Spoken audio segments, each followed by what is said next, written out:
Sophie Mokoena, SABC News International Editor, joins us via telephone. Sophie, good afternoon. Thank you for making time to chat with us. We've got a lot to cover. Perhaps we could just start off with one of those developing stories we've witnessed and see what it's going to do in gaining traction. Zimbabwe's visit to Malawi, where he met self-proclaimed prophet Shepherd Bushiri, who of course is a fugitive. The dynamics unfolding on that front, it's a big conversation start on various social media platforms and headlines.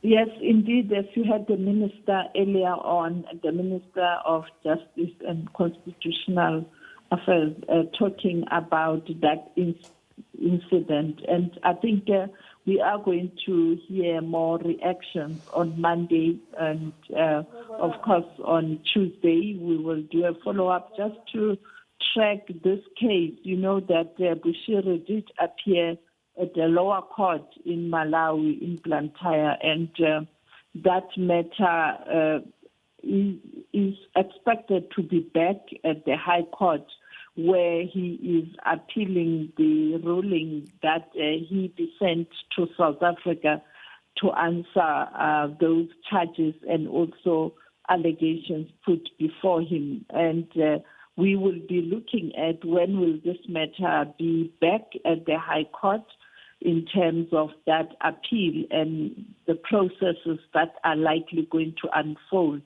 But I think when you look at what's coming out from Malawi, you'll realize that it was not just Fred Shivambo who was there. We also saw a high-profile artist in South Africa, Rebecca Malope, was singing there. So it looks like there were a number of people, high-profile South Africans, who attended the church and who interacted with Shepherd Bushiri, the self-proclaimed prophet, who is a fugitive who's wanted in South Africa.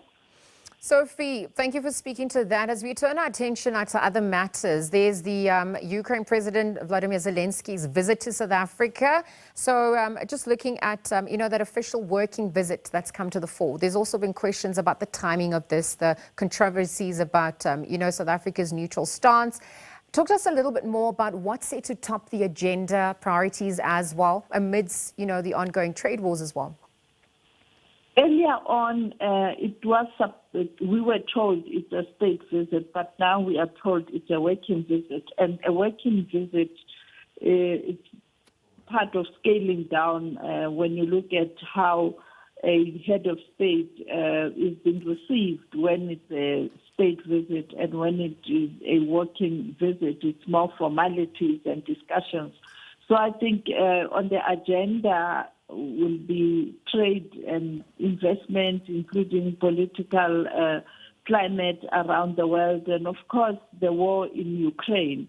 And I think the president will take time to speak to President Zelensky, trying to get a sense where the peace process is, but also indicate and emphasize a need for stakeholders to find a way to come together and find a lasting solution. As you know, that many initiatives are currently underway. You have the Americans trying to ensure that the two leaders do come together and the two countries agree on a peace process and cessation of hostilities that will lead to ceasefire. You also have that African-led initiative, the leaders on the continent who were appointed or who were sent to Kyiv and also to Moscow to try and get a sense in terms of what led to this and what's the way forward, and trying to persuade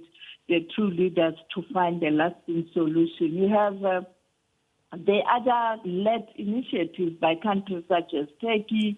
You have members of BRICS, countries such as China also weighing in on that, and also Brazil. And therefore, there are many initiatives. In Europe, you have EU also working hard, the NATO, everybody being involved in trying to end the war in Ukraine. And I think this is part of what President Ramaphosa will discuss with President Zelensky. All right, Sophie, more important, international matters. We know that the spring meetings will be taking place in Washington. The IMF and the World Bank, they'll be meeting. I mean, they're going to be discussing international developments, the global economy, the financial markets as well. Talk to us about the significance of this for this 2025 spring meetings edition. Well, you have powerful representatives from different countries around the world who will converge in Washington. Finance ministers, the leaders of the central banks of different countries. And as you earlier saw this week, where President Donald Trump issued a strong rebuke to the Federal Reserve chairman in terms of talking about what the central bank must do in the United States of America at this moment where we are seeing this trade war. You expect that the debate will be heated, and particularly the issue that's likely going to derail the discussions will be these tariffs, because countries will be grappling with this latest trade war directed to many countries, much as President Trump took a decision to put a pause for 90 days, but to still have 20% and 10% tariffs in some of these countries. And therefore, this will be high on the agenda because it is going to affect the economic growth globally. And these finance ministers, the central bank leaders, will have to revise their growth prospects, and therefore it is a worrying factor. The World Trade Organization and DG will also be there lobbying countries, asking them to find a way to manage this and to use the World Trade Organization platform to resolve issues that are related to trade, particularly the tariffs. And therefore, tariffs are going to dominate the discussions, both in the formal discussions and on the margins, countries meeting side on the margins of this, and also the G20 meeting on the margins of the meeting of the World Bank and the IMF. This issue is going to dominate the discussions. It's going to derail the discussions. We know that the past meetings of the G20, except Brazil, there were challenges because of the war in Ukraine where countries couldn't agree. Now you have another big war, but this time around it's an economic war, it's the trade war, and they are likely going to derail the discussions globally when leaders meet. And therefore, even in this instance, we expect that meeting to really focus on the current developments, because this is going to be problematic in relation to poorer countries, the indebted countries. Yeah. People were talking about doing away with those loans that smaller countries can't pay back. Some of them are way above their GDP. Now you have this trade war. It is a huge problem for the world. Yes, Sophie, we are certainly monitoring those developments. It comes at a crucial time. As we also look at some of the other stories that will be highlighted this week, closer to home, in fact, just beyond our borders, Zimbabwean war veterans Blessed Geza, who was expelled from ZANU-PF, has now called for a stay away in Zimbabwe this week. Talk to us a little bit more about the motive and perhaps some of the implications for SADC at large. Well, you know that he did call for protest and asking people to take to the streets, but it didn't happen. It took a form of a stay away when Zimbabweans decided to stay at home. There can be reasons to that. You know that the government of Zimbabwe is very harsh on such activities, and therefore people would rather stay at home to avoid experiencing challenges. And now you also have this time around him calling for stay away. Now we don't know whether that stay away will happen. I think he has decided on a stay away, realizing that the stay away is the best option. But this time around, will Zimbabweans listen to him and not go to work? We don't know. The issue here is the internal factions within the ZANU-PF. Some who want President Mnangagwa to continue post his current term, Others don't want him to continue because they feel that his vice president, Constantino Chiwenga, has to take over. This is the man who supported Mnangagwa when he was in exile in South Africa due to the standoff with the then late former president Mnangagwa. And now it looks like there's some tensions, and even though both parties publicly, they will not admit that there are tensions. And therefore, the issue of succession is a problem within ZANU-PF. Now you have a very, very weak opposition. They don't speak in one voice.